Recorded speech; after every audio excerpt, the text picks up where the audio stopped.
ஜெபிப்போம்.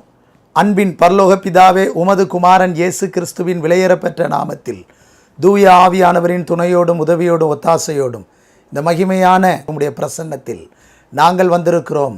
இந்த நாளிலும் உம்முடைய மகிமையின் அபிஷேகமும் வல்லமையும் ஒவ்வொரு பிள்ளைகளையும் நிரப்பவும், பெருக பண்ணவும், உற்சாகப்படுத்தவும், அனல் மூட்டவும் வேண்டுமென்று ஜெபிக்கின்றோம். கர்த்தர் இன்றைக்கு எங்களுக்கு வைத்திருக்கிற உயர்வுக்காக, அபிஷேகத்துக்காக நன்றி செலுத்துகிறோம். கர்த்தர் எங்களோடு பேசும், நடத்தும், ஆண்டு கொள்ளும், பெரிய காரியங்களை செய்யும். இயேசுவின் நாமத்தில் வேண்டிக் கொள்கிறோம் ஜீவனுள்ள நல்ல பிதாவே, ஆமென், ஆமென். கர்த்தருடைய நாமத்திற்கு மகிமை உண்டாகட்டும். ஆண்டவரும் இரட்சகருமாகிய இயேசு கிறிஸ்துவின் விலையேறப்பெற்ற நாமத்தில் இந்த நேரலையின் மூலமாய் கர்த்தருடைய வார்த்தைகளை கேட்டுக்கொண்டிருக்கிற அன்பு சகோதர சகோதரிகளாகிய உங்கள் ஒவ்வொருவரையும் இயேசு கிறிஸ்துவின் நாமத்தில் வாழ்த்துகிறேன், வரவேற்கிறேன். நம்முடைய ஆண்டவராகிய இயேசு கிறிஸ்து நேற்றும் இன்றும் என்றும் மாறாதவராயிருக்கின்றார். அவருடைய கிருபை மாறாதது, அவர் அழைத்த அழைப்பு மாறாதது. நான் கர்த்தர், நான் மாறாதவர், யாக்கோபின் புத்திரராகிய நீங்கள் நிர்மூலமாகவில்லை என்று சொன்னார். நேற்று கண்டவர்களை இன்று காண முடியவில்லை. ஆனால் நாம் இதுவரைக்கும் நிலைத்திருப்பது கர்த்தருடைய சுத்த கிருபை. அந்த கிருபைக்காய் நன்றி சொல்லி இன்னும் முன் செல்லுவோம். கர்த்தர் நம்மை ஆசீர்வதிப்பாராக. இன்றைக்கு நம்முடைய தியானத்திற்காக எடுத்துக்கொண்ட ஒரு வேத வசனம் சங்கீதம் 92:10. என் கொம்பை காண்டாமிருகத்தின் கொம்பை போல உயர்த்துவீர், புது எண்ணெயால் அபிஷேகம் பண்ணப்படுகிறேன். கர்த்தருடைய நாமம் மகிமைப்படுவதாக. நாம் வாசித்த இந்த வசனத்திற்கு ஒரு தலைப்பை கொடுத்து நாம் சிந்திப்போம். உயர்வும் புது அபிஷேகமும். நம்முடைய தேவன் நம்மை உயர்த்துகிறவராய் இருக்கின்றார். நாம் உயர்த்தப்படும் பொழுது புது அபிஷேகத்தாலே நிரப்பப்பட வேண்டியது, நிரம்பி வழிந்து ஓட வேண்டியது அவசியமாய் இருக்கின்றது. இந்த உலகத்திலே மனிதர்கள் தங்கள் வாழ்வில் பல உயர்வுகளை பெற்றுக்கொள்ளும் போது அவர்களுக்குள்ளே பெருமை வரலாம், மேட்டிமை வரலாம். உயர்வின் நிமித்தம் அவர்கள் எதை வேண்டுமானாலும் செய்யலாம் என்ற கௌரவத்துக்குள்ளேயும் துணிகரத்துக்குள்ளேயும் அவர்கள் கடந்து செல்லுவார்கள். ஆனால் தேவனுடைய பிள்ளைகளாகிய நாம் தேவனால் உயர்த்தப்படும் போது பெருமை அடைவதற்கோ மேட்டிமை கொள்வதற்கோ அல்ல. நமக்கு வருகிற உயர்வில் எல்லாம் அவரை நாம் மகிமைப்படுத்தி பரிசுத்த ஆவியினால் நிரம்பி நிரம்பி தேவ சித்தத்திற்கு ஒப்பு கொடுக்கிறவர்களாய் இருக்க வேண்டியது அவசியமாய் இருக்கிறது. சங்கீதக்காரனாகிய தாவீது அரசனாய் உயர்த்தப்பட்ட பொழுது சவுலின் குடும்பத்தாரில் நன்மையை பெறத்தக்கவன் யோனத்தான் நிமித்தம் இன்னும் யாராகிலும் உண்டா என்று அவன் நன்மை செய்ய தேடினான். அதுதான் ஒரு உயர்வின் மேன்மை. அதுதான் உயர்த்தப்பட்ட மனிதனுடைய லட்சணமாக, சரியான வெளிப்பாடாக இருக்கின்றது. பிரியமானவர்களே, இங்கே நாம் வாசித்தோம், என் கொம்பை உயர்த்துவீர். கொம்பு என்று சொன்னால் ஒரு உயர்ந்த ஆசீர்வாதத்தை, நன்மையை, மேன்மையை வெளிப்படுத்தி காண்பிக்கிறதாக இருக்கின்றது. பிரியமானவர்களே, இங்கே சங்கீதக்காரனாகிய தாவீது என் கொம்பை காண்டாமிருகத்தின் கொம்பை போல உயர்த்துவீர் என்று சொல்லப்பட்டிருக்கிறது. இந்த உலகத்திலே விலை உயர்ந்த பொருட்கள் சுமார் 18க்கு மேலே இருக்கின்றது. அதிலே தங்கம், வைரம் இவைகளெல்லாம் 6வது 7வது இடங்களிலே இருக்கின்றது. உயர்ந்த இடங்களிலே இன்னும் அதற்கு மேலான பொருட்கள் எல்லாம் உண்டு. அவைகளில் 3ஆம் 4ஆம் இடத்திலே, 3வது இடத்திலே இந்த காண்டாமிருகத்தின் கொம்பு மேன்மையான பொருளாக கருதப்படுகிறது. காண்டாமிருகத்தின் கொம்பு கோடிக்கணக்கான விலை கொண்டது. சீனா தேசத்தில் இவைகளை எல்லாம் மருத்துவத்தில் கடந்த நாட்களிலே பயன்படுத்தி கொண்டிருந்தார்கள். அந்த கொம்பின் தன்மை, அந்த கொம்பின் மேன்மை மருத்துவத்துக்கு பயன்படக்கூடியதாக இருக்கிறது என்று சொல்லி காண்டாமிருகத்தின் கொம்பையும் வேட்டையாடுகின்ற மக்கள் உண்டு.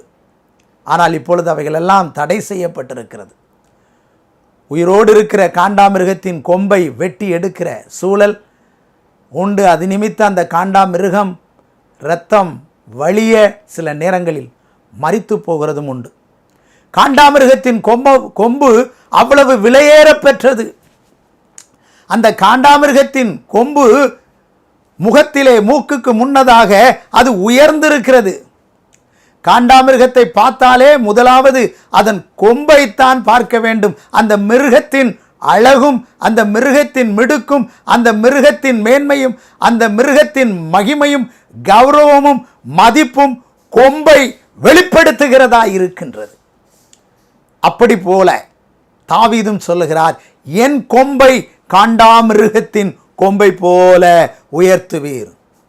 அந்த கொம்பு என்று சொல்லக்கூடிய உன்னதமான, மேன்மையான, மகிமையான, அற்புதமான அழகை அது வெளிப்படுத்துகிறதாய் இருக்கின்றது. இப்படி வெளிப்படுத்தப்படுகிற அந்த அனுபவத்தை அவர் பெற்றுக்கொள்ளும் போது, நான் புது எண்ணெயால் நிரப்பப்படுகிறேன் என்று சொல்லுகிறார். புது எண்ணெய், ஏற்கனவே பெற்றுக்கொண்ட அபிஷேகத்தின் எண்ணெயால் அல்ல, உயர்வு வர வர வர புது எண்ணெயால் அபிஷேகம் பண்ணப்பட்டு கொண்டே இருக்கிறேன் என்று சொல்லுகிறார். பிரியமானவர்களே, இன்றைக்கு நீங்களும் உயர்வை பெற்றுக்கொள்ளும் போது உங்கள் வாழ்வில் நீங்கள் அடைய வேண்டிய நன்மை புது அபிஷேகம். கர்த்தர் உங்களுக்கு ஒரு செல்வாக்கை கொடுப்பார் என்று சொன்னால், கர்த்தர் உங்களுக்கு ஒரு பதவியை தருவார் என்று சொன்னால், கர்த்தர் உங்களுக்கு மேன்மையான செல்வாக்கை உங்கள் குடும்பத்தில் பிள்ளைகளின் செல்வாக்கையோ அல்லது பிள்ளைகளின் மூலம் வருகிற உயர்வோ அல்லது உங்களுக்கே கிடைக்கின்ற பல சந்தோஷமான மகிழ்ச்சியான அனுபவங்கள் உயர்வோ எவைகள் வந்தாலும் அந்த நேரத்தில் நீங்கள் அனுபவிக்க வேண்டிய, நிறைய வேண்டிய அனுபவம் புது எண்ணெயின் அபிஷேகத்துக்குள்ளே நிறைந்து மகிழ வேண்டும். அதுதான் முக்கியமான ஒன்றாக இருக்கின்றது. இந்த கொம்பு எதையெல்லாம் நமக்கு வெளிப்படுத்துகிறது என்பதை ஒரு சில குறிப்புகளை சிந்தித்து முன் சொல்வோம். கர்த்தர் நமக்கு கிருபை தருவாராக. முதலாவது, அதற்கு ஆதாரமாய் ஒரு வசனத்தை நாம் வாசிக்கப் போகின்றோம். அதாவது, கொம்பு என்றால் தலையில் இருப்பது, தலைக்கு ஒரு உயர்வை காண்பிக்கின்றது. அது மகுடமாய், அது கிரீடமாய், முடியாய் அமைந்திருப்பது. அதைத்தான் சங்கீதம் 132 17 18 சொல்லுகிறது. அங்கே தாவீதுக்காக ஒரு கொம்பை முளைக்க பண்ணுவேன், நான் அபிஷேகம் பண்ணுவித்தவனுக்காக ஒரு விளக்கை ஆயத்தம் பண்ணினேன், அவன் சத்துருக்களுக்கு வெட்கத்தை உடுத்துவேன், அவன் மீதிலோ அவன் கிரீடம் பூக்கும் என்றார். பிரியமானவர்களே, தாவீதுக்காக ஒரு கொம்பை முளைக்க பண்ணுவேன் என்று சொன்னார். ஹல்லேலூயா. தாவீதுக்காக எவ்வளவு பாசம் தேவன் தாவீது மேல் வைத்திருப்பார் என்று சொன்னால், தாவீதுக்காக என்று அழுத்தி சொல்லுகிறார் பாருங்கள். தாவீது அவ்வளவாய் தம் இருதயத்துக்கு பிரியமானவனாய், தன் உள்ளத்துக்கும் தன் சித்தத்துக்கும் ஏற்றவனாய் இருந்தபடியினால் அவனுக்காகவே ஒரு கொம்பை முளைக்க பண்ணுவேன் என்று சொல்லுகிறார். அபிஷேகம் பண்ணுவிக்கப்பட்டவன், அவனுக்கு ஒரு விளக்கையும் ஆயத்தம் பண்ணினேன் என்று சொல்லுகிறார். கொம்பு என்று சொன்னால் என்றைக்கும் நிலைத்திருக்கிற அனுபவம். செல்வம் என்றைக்கும் நிலைக்குமோ, கிரீடம் தலைமுறை தலைமுறையாய் நிலைக்குமோ என்று நீதிமொழிகளிலே ஒரு வசனம் கேள்வியாய் கேட்கப்பட்டிருக்கிறது. எத்தனையோ ராஜாக்கள், அரசர்கள் தோன்றினார்கள். சில ராஜாக்களின் சந்ததிகள் சிங்காசனத்தில் அமர்ந்தன. ஒரு குறிப்பிட்ட காலகட்டங்களில் அவர்களுடைய சந்ததி தொடர்ச்சியாய் சிங்காசனத்தில் அமர முடியவில்லை. ஆனால் தாவீதின் சந்ததியோ என்றென்றைக்கும், சூரியன் உள்ள மட்டும், சந்திரன் உள்ள மட்டும் அவனுடைய அரச சிங்காசனம், ராஜரீக மகிமை குறையாது, குன்றாது, அது என்றைக்கும் இருக்கும். அவனுக்காக நான் ஒரு கொம்பை ஸ்பெஷலாக விசேஷித்த விதமாக முளைக்க பண்ணுவேன், ஒரு விளக்கை ஆயத்தம் பண்ணினேன், அவன் மீதிலே அவன் கிரீடம் பூக்கும் என்று சொல்லியிருக்கின்றார். அவன் கிரீடம் விழவில்லை, தலைமுறை தலைமுறையாய், சந்ததி சந்ததியாய் அவன் கிரீடம் பூத்துக்கொண்டே இருந்தது. அவனுக்கு எதிராய் வந்த சத்துருக்கள் மடங்கடிக்கப்பட்டார்கள், விழுந்து போனார்கள். காரணம் என்னவென்று சொன்னால், தாவீது தனக்கு கிடைத்த உயர்வுகளில் எல்லாம் அவன் புது எண்ணெயால் அபிஷேகம் பண்ணப்பட்டு நிரம்பி நிரம்பி வழிகிறவனாயிருந்தான். இன்றைக்கு நீங்களும் உங்களுக்கு கிடைக்கின்ற ஒவ்வொரு உயர்விலும் நீங்கள் கலிகூர்ந்து மகிழ்ந்து அபிஷேகத்திலே நிரம்பி நிரம்பி ஜெபிக்க ஜெபிக்க கர்த்தர் மற்ற காரியங்களை எல்லாம் அவர் பார்த்து கொள்ளுவார். சந்ததியின் மேல் என் ஆவியையும் சந்தானத்தின் மேல் என் ஆசீர்வாதத்தையும் ஊற்றுவேன் என்று சொன்னவர் சந்ததி சந்ததியாய் ஆசீர்வதிக்க வேண்டும் என்றால் கிடைக்கிற உயர்வுகளில் எல்லாம் ஆவியிலே நிறைந்து நன்றி சொல்லி மகிமைப்படுத்துகிற அனுபவம் இன்றைக்கு உங்களுக்கு உண்டானால் உங்கள் கிரீடம் பூத்துக்கொண்டே இருக்கும், உங்கள் கொம்பு மகிமையாய் இருக்கும். சத்துருக்கள் வெட்கத்தை அனுபவிப்பார்கள், உங்களுக்கு முன்பே உங்கள் கொம்போ அங்கே மேன்மையாய் இருக்கும். இரண்டாவது ஒரு வார்த்தையை பார்க்கிறோம். கொம்பு என்று சொன்னால் அழகை காண்பிக்கின்றது. அழகு. பிரியமானவர்களே, இங்கே நாம் பார்க்கின்றோம் எது அழகு? அவன் கொம்பு அழகாய் இருக்குமாம்.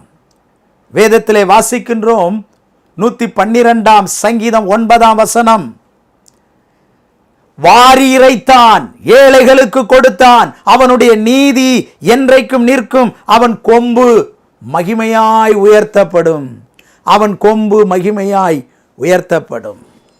பிரியமானவர்களே, மகிமையாய் உயர்த்தப்படும் என்று சொன்னால், மகிமை என்றாலே அழகு, மகிமை என்று சொன்னாலே பிரசன்னம், அந்த மகிமை என்று சொன்னாலே வாடாதது, மங்கி போகாதது, எப்பொழுதும் ஜொலிக்கக்கூடியது, எப்பொழுதும் பிரகாசிக்கக்கூடியது, எப்பொழுதும் அது நிலைக்கக்கூடியது தான் மகிமை. அவன் கொம்பு மகிமையாய் உயர்த்தப்படுமாம். தாவீது கர்த்தர் ஆசீர்வதித்தார், தாவீதை கர்த்தர் மேன்மைப்படுத்தினான். அவன் வாரி இறைக்கிற மனிதனாய், ஏழைகளுக்கு கொடுக்கிற மனிதனாய் இருந்தான். என்னுடைய செல்வம் எனக்கு வேண்டியதாயிராமல் அது பூமியில் உள்ள பரிசுத்தவான்களுக்கும் நான் விரும்புகிற மகாத்துமாக்களுக்கும் வேண்டியதாயிருக்கிறது என்று சொன்னாய் என்று சங்கீதம் 16 கீழ்காணும் வசனங்களில் நாம் வாசிக்க முடியும். தன்னுடைய சிறுமையிலே ஆலயத்திற்காக அவன் வெள்ளியையும் பொன்னையும் இரும்பையும் வெண்கலத்தையும் கணக்குக்கு அடங்காத அளவுக்கு சேர்த்து வைத்தான். அவன் அள்ளி அள்ளி கொடுக்கின்ற ஒரு தேவ மனிதன். ஏழைகள், எளியவர்கள், திக்கற்றவர்கள், ஒடுக்கப்பட்டவர்கள், கடன்பட்டவர்கள், முறுமுறுக்கிறவர்கள் எல்லாரும் தாவீதின் இடமாய் வந்து சேர்ந்து கொண்டார்கள். அவர்களை எல்லாம் அவன் பரிபாலித்து பரிபாலனம் செய்து மகிமையாய் நடத்தி கொண்டிருந்தபடியினாலே அவனுடைய கொம்பை கர்த்தர் அழகாய் உயர்த்தினார். அதைத்தான் சொல்லப்பட்டிருக்கிறது, அவனுடைய நீதி என்றைக்கும் நிற்கும். நீதி என்று சொன்னால் மேன்மையான ஒரு அனுபவம். சரி, நீதிதான், நீதியே அழகு. அநீதி அருவருப்பானது. அவனிடத்தில் அநீதி இல்லை, நீதி உள்ளவனாயிருந்தான். 2 கொரிந்தியர் 9:9 வாசிக்கிறோம். வாரி இறைத்தான், ஏழைகளுக்கு கொடுத்தான், அவனுடைய நீதி என்றென்றைக்கு நிற்கும் என்று எழுதியிருக்கிறபடியாகும் என்று புதிய ஏற்பாட்டிலும் பவுல் சொல்லுகின்றார். மக்கதோனியா சபை எடுத்து எடுத்து கொடுக்கின்றவர்களாய் இருந்தார்கள். இன்றைக்கு பிரியமானவர்களே, கர்த்தர் உங்களை கொடுக்கும்படியாக வைத்திருப்பார் என்று சொன்னால், நீங்கள் கர்த்தருக்காக கொடுக்கும் போது ஆவியிலே நிறைந்து ஜெபியுங்கள். ஏழைகளுக்கு தான தர்மங்களை செய்யும் பொழுது ஆவியிலே நிறைந்து ஜெபியுங்கள். புது எண்ணெயால் அபிஷேகம் பண்ணப்படுங்கள். இன்னும் உங்களுடைய கொம்பை கர்த்தர் மகிமையாய் உயர்த்துவார். இன்னும் உங்களுடைய அழகை கர்த்தர் மேன்மைப்படுத்துவார். நீதி என்பது அழகாயிருக்கின்றது. தேவ பிரசன்னம் என்பது அழகாயிருக்கிறது. உங்களுடைய நீதி வற்றாத சமுத்திரமாயிருக்கும். உங்கள் நீதி இன்னும் மகிமையாய் இந்த உலகத்தில் ஜொலிக்கும். பிரியமானவர்களே, அந்த மிருகத்தின் பலன் அவ்வளவென்று சொன்னால், ஒவ்வொரு மிருகத்தின் பலனும் அதனுடைய கொம்பிலே அதிகமாக இருக்கிறது. அது தன்னுடைய கொம்பை வைத்து தூக்கும் என்று சொன்னால் அங்கிருந்து ஒருவன் தப்புவிப்பது கடினம். 22ஆம் சங்கீதத்திலே தாவீது சொல்லுகிறார், காண்டாமிருகத்தின் கொம்பிலிருந்து அவர் என்னை விடுவித்தார். காண்டாமிருகம் தன் கொம்பில் அவரை தூக்கிவிட்டது. அங்கிருந்து விடுவிக்கப்பட்டது அவருடைய பலத்தில் அல்ல, கர்த்தருடைய கிருபையினாலே நான் விடுவிக்கப்பட்டேன் என்று சொல்லுகிறார். அப்படியானால் அந்த மிருகத்திற்கு அவ்வளவு பலனை கொடுத்திருக்கிறார். இன்றைக்கு உங்களுடைய கொம்பு என்று சொல்லும் பொழுது உங்களுடைய பலத்தை காட்டுகிறது. அந்த கோத்திரத்தில் பலவீனப்பட்டவன் ஒருவனும் இல்லை என்று சொல்லப்பட்டிருக்கிறது. பிரியமானவர்களே, அவ்வளவு பலன். அதைத்தான் சங்கீதம் 89:17 வாசிக்கின்றோம். நீரே அவர்கள் பலத்தின் மகிமையாயிருக்கிறீர், உம்முடைய தயவினால் எங்கள் கொம்பு உயரும் என்று சொல்லப்பட்டிருக்கிறது. உம்முடைய தயவினால் எங்கள் கொம்பு உயரும். பிரியமானவர்களே, நம்முடைய ஆண்டவர் தான் பலமாயிருக்கிறார். உலகத்தில் இருப்பவனை காட்டிலும் உங்களுக்குள் இருக்கிறவர் பெரியவர். பலவான்களின் புத்திரரே, கர்த்தருக்கு மகிமையும் வல்லமையும் செலுத்துங்கள் என்று சங்கீதம் 29:1 நாம் வாசிக்கிறோம். கர்த்தர் நம்மை பலவான்களாய் வைத்திருக்கிறார். அப்படியானால் தேவ ஆவியினாலே நாம் பெற்றுக்கொண்ட பலத்துக்காக, வசனத்தினால் பெற்றுக்கொண்ட பலத்துக்காக, உபவாசித்து ஜெபிப்பதினாலே பெற்றுக்கொண்ட பலத்துக்காக ஆண்டவருக்கு நன்றி சொல்ல வேண்டும். என்னை பலப்படுத்துகிற கிறிஸ்துவினாலே எல்லாவற்றையும் செய்ய எனக்கு பலன் உண்டு என்று அங்கே அப்போஸ்தலனாகிய பவுல் சொன்னாரே, அப்படி பலனை தேவனிடத்திலிருந்து நாம் பெற்றுக்கொண்டே இருக்கிறபடியினாலே அதற்காக நாம் ஆண்டவருக்கு நன்றி சொல்ல வேண்டும். நமக்கு தந்திருக்கிற பலத்துக்காக ஸ்தோத்திரம் செலுத்த வேண்டும். அதைத்தான் ஆண்டவர் அன்றைக்கு கிதியோனிடத்திலே சொன்னார், உனக்கு இருக்கிற இந்த பலத்தோடு நீ போ, அங்கே மீதியானியரை ஒரே மனிதனை முறியடிப்பது போல முறியடிப்பாய் என்று ஆண்டவர் சொன்னார். பிரியமானவர்களே, தேவ பலன் விசேஷமானது. பரிசுத்த ஆவி உங்களிடத்தில் வரும்போது பலனடைந்து எருசலேமிலும் யூதேயா முழுவதிலும் சமாரியாவிலும் பூமியின் கடைசி பரியந்தம் எனக்கு சாட்சிகளாய் இருப்பீர்கள். மேலும் மேலும் நாம் பலத்திலே முன்னேறுவதற்கு ஆவியிலே நிறைந்து நிறைந்து ஜெபிக்க வேண்டும். அதைத்தான் இங்கே நாம் பார்க்கின்றோம். கொம்பு என்றால் நம்முடைய பலம். கர்த்தர் நமக்கு பலத்தை தர தர ஆவியிலே நிறைந்து ஜெபிக்கிற ஒரு அனுபவம் உங்களுக்கு வேண்டும் என்பதைத்தான் இந்த வசனம் நமக்கு வெளிப்படுத்துகிறது. 4வதாக, கொம்பு என்றால் வீரத்தை காண்பிக்கின்றது. வீரம், பலம் என்று பார்த்தோம், வீரமும் அதில் இருக்கிறது. இந்த வீரமானது நமக்கு தைரியமுள்ள ஒரு வீரம். நம் எதிர்வரும் சோதனைகளை, எதிர்வரும் சவால்களை சமாளிப்பதற்கும் அவைகளை முட்டி வீழ்த்துவதற்கும் தகர்த்து போடுவதற்கும் உரிய வீரத்தை கர்த்தர் அந்த கொம்பில் வைத்திருக்கிறார். வைராக்கியத்தை அந்த கொம்பில் வைத்திருக்கிறார். அதைத்தான் சங்கீதம் 75:10 வாசிக்கிறோம், துன்மார்க்கருடைய கொம்புகளை எல்லாம் வெட்டி போடுவேன், நீதிமான்களுடைய கொம்புகளோ உயர்த்தப்படும். நீதிமான்களுடைய கொம்புகள் ஒரு நாளும் தாழ்த்தப்படுவதில்லை. நீதிமானின் கொம்புகள் ஒரு நாளும் முறிந்து போவதில்லை. நீதிமான்களுடைய கொம்புகள் ஒரு நாளும் தோல்வி அடைவதில்லை. நீதிமான்களுடைய கொம்புகள் ஒரு நாளும் பின்வாங்குவதில்லை. நீதிமான்களுடைய கொம்பு அது வீரத்தை வெளிப்படுத்துகிறது. அந்த ஒரு காண்டாமிருகத்தின் கொம்பை பார்க்கும்போது அல்லது ஒரு காளை மாட்டின் கொம்பை பார்க்கும் பொழுது அந்த மாட்டிற்கு வீரம் உண்டு. வீரர்கள் தான் அந்த மாட்டை அடக்குவார்கள். அப்போ வீரத்திற்கு சவால் விடக்கூடிய அளவுக்கு அந்த கொம்பு உயர்ந்திருக்கிறது.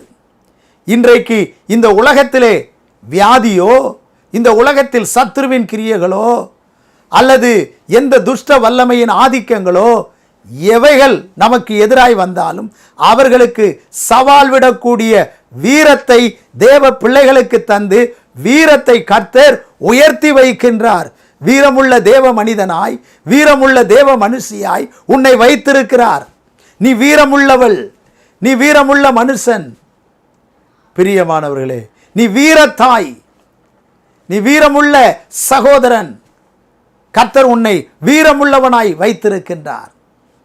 நீ உன்னை பலவீனன் என்று அற்பமாய், தாழ்வாய், இழிவாய் நினைக்க வேண்டிய அவசியம் இல்லை. சத்துருக்களை குறித்து பயப்படண்டாம். துன்மார்க்கருடைய கொம்புகளை கர்த்தர் முறித்து போடுவார் என்று சொல்லப்பட்டிருக்கிறதை நாம் பார்க்கிறோம். அதைத்தான் எரேமியா 48:25 சொல்லுகிறது. மோவாபின் கொம்பு வெட்டுண்டது, அவன் புயம் முறிக்கப்பட்டது என்று கர்த்தர் சொல்லுகிறார். மோவாபியனின் வீரம் என்ன? சபிப்பது. இஸ்ரவேல் பிள்ளைகளை, தேவ பிள்ளைகளை சபிப்பது, சூனியம் வைப்பது.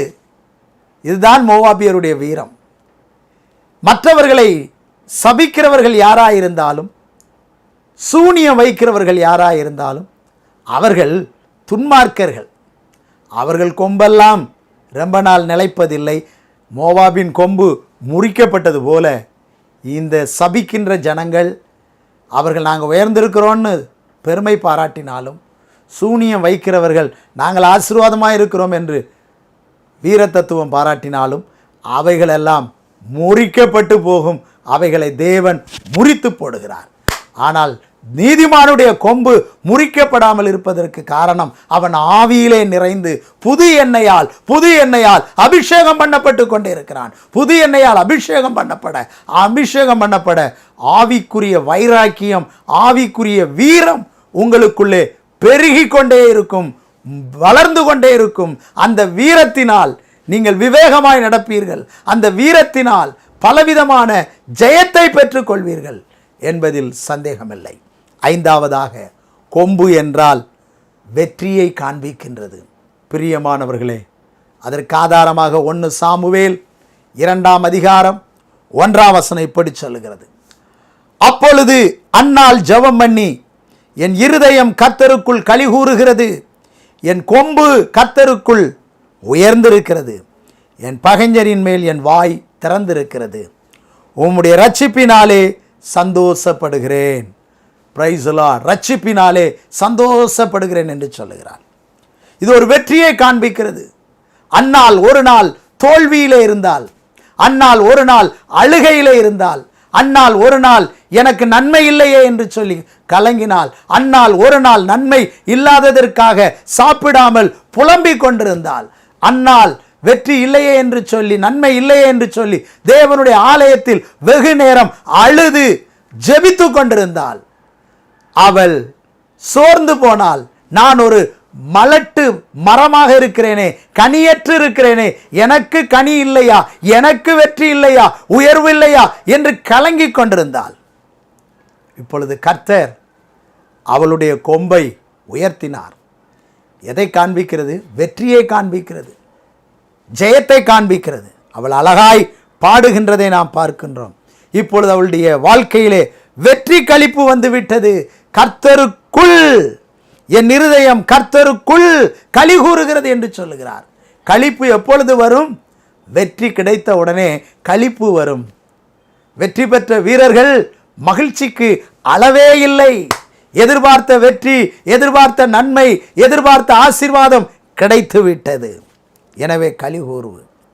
இரண்டாவது அவர் சொல்லுகிறாள், கர்த்தருக்குள் என் கொம்பு உயர்ந்திருக்கிறது. வெற்றி என்பது ஒரு உயர்வை காட்டுகிறது. அவளுக்கு ஒரு சாமுவேலை கர்த்தர் கொடுத்ததினாலே நான் இப்போ உயர்த்தப்பட்டிருக்கிறேன். அவள் சமுதாயத்திலே, அவள் சக்கலத்தின் அருகிலே அவளும் உயர்த்தப்பட்டாள், மேன்மை அடைந்தாள். இப்போ என் கொம்பு உயர்ந்திருக்கு, என் வெற்றி உயர்ந்திருக்கு, என் சந்தோஷம் உயர்ந்திருக்குது, என் பகைஞரின் மேல் என் வாய் திறந்திருக்கிறது, அவளுடைய நாவு களி கூறுகிறது. இப்பொழுது பகைஞர்கள் அவளை இழிவாய், அற்பமாய், துக்கப்படுத்தும்படியாய் பேச முடியாது.